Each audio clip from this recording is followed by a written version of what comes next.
Il-barra mill-bajja ta' Xlendi Fawdex ġie inawgurat l-ewwel park arkeoloġiku f'baħar fond fid-dinja. Dan il-post ġie ddikjarat bħala żona arkeoloġika fil-baħar fl-2020 u jkopri medda rettangolari ta' siwi arkeoloġiku sinifikanti b'daqs ta' 67,000 metru kwadru.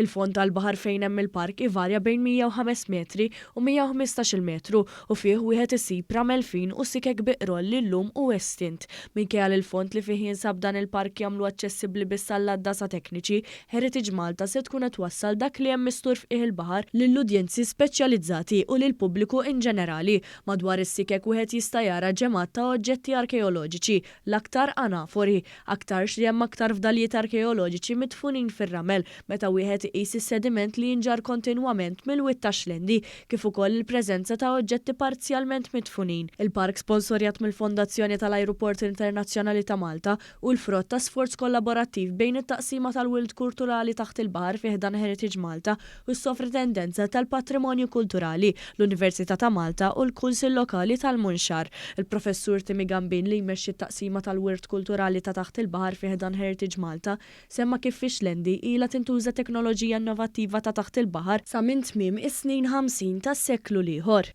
Dan huwa sit uniku l-ewwel net għax jinstab taħt il-baħar, jinstab fond kbir ta' bej 105 u 115 metru, imma bil-viżjoni wasalna fl-aħħar illi niftħu dan il-park għal pubbliku.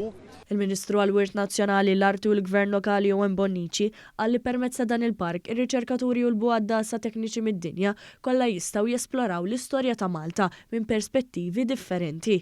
Għal darb'oħra qegħdin nippożizzjonaw lil pajjiżna bħala post li joffri l-aħjar attrazzjonijiet turistiċi kemm għal Maltin kif ukoll għat-turisti li qed iżuruna.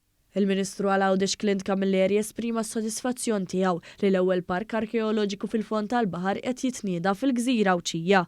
Tali park huwa l-ewwel tax-xorta tiegħu f'dan id-debt ta' taħt il-baħar fid-dinja, huwa park li ser qed jattira wkoll numru ta' għaddasa tekniċi, però aktar minn hekk ukoll ħsibna għal pubbliku in ġenerali sabiex propju jkun jista' jesperjenza din l-immersazzjoni anke permezz tat-teknoloġija.